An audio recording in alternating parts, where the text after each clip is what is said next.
Le dispositif des cordées de la réussite propose un accompagnement des élèves dans leur parcours d'orientation. L'objectif est d'introduire une plus grande équité sociale dans l'accès aux formations de l'enseignement supérieur. Il s'agit de lutter contre l'autocensure des élèves par un accompagnement continu. Le dispositif peut être mis en place dès la classe de quatrième. Il concerne les collégiens et les lycéens. Il y a ainsi une continuité de suivi du collège au lycée.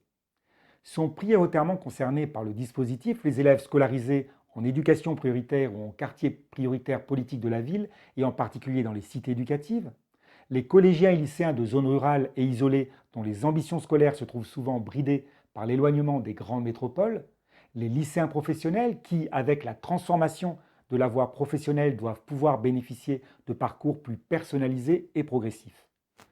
Un établissement encordé et des établissements tête de cordée mettent en place des actions pour donner à chaque élève les moyens de sa réussite dans l'élaboration de son projet d'orientation, quel que soit le parcours envisagé, poursuite d'études dans l'enseignement supérieur ou insertion professionnelle. Une cordée de la réussite repose sur le partenariat entre une tête de cordée, qui peut être un établissement d'enseignement supérieur, et des établissements dits encordés, collèges et lycées de la voie générale, technologique ou professionnelle.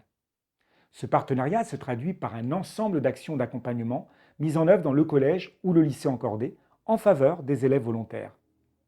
Il ne se résume pas à une seule mise en relation entre un élève et un étudiant, mais se concrétise par un programme d'accompagnement global conçu conjointement entre la tête de cordée et les établissements encordés avec le soutien des autorités académiques. Il n'y a pas de sélection parmi les élèves d'un établissement encordé. Tous les élèves qui le souhaitent peuvent bénéficier des cordées de la réussite. Les élèves qui manquent de confiance en eux et qui n'oseraient pas le faire de leur propre initiative sont d'ailleurs vivement encouragés à s'y engager par l'équipe pédagogique et éducative. Les élèves en situation de handicap sont aussi concernés par ce dispositif qui est pleinement inclusif. Afin de constituer le groupe d'élèves concernés, le chef d'établissement informe les familles. Il met en avant la plus-value du dispositif pour l'élève en termes d'accompagnement à l'orientation et d'élaboration progressive de son parcours. En dialoguant avec les familles, les élèves et les équipes pédagogiques, le chef d'établissement arrête la liste des élèves volontaires. Il est également garant du suivi des élèves bénéficiaires du dispositif. Afin d'aider l'élève à construire son parcours de réussite du collège au lycée et du lycée vers la poursuite d'études de l'enseignement supérieur ou vers l'insertion professionnelle, l'équipe éducative s'appuie sur plusieurs actions. Celles-ci sont adaptées au degré de maturation du projet d'orientation de l'élève.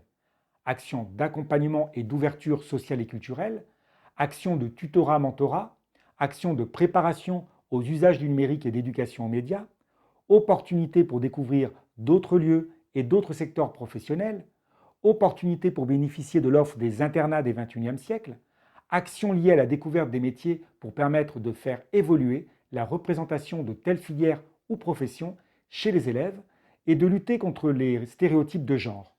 Actions aussi d'ouverture sociale et culturelle qui accordent une grande place à la prise de parole en public, aux activités orales propres à développer la confiance en soi. Actions pour préparer les épreuves de terminale telles le grand oral du bac général ou l'évaluation du chef-d'œuvre en voie professionnelle. Les élèves bénéficiaires des cordées de la réussite profitent ainsi d'un tutorat par un étudiant, de parrainage par des professionnels du secteur public ou de parrainage par des professionnels du secteur privé.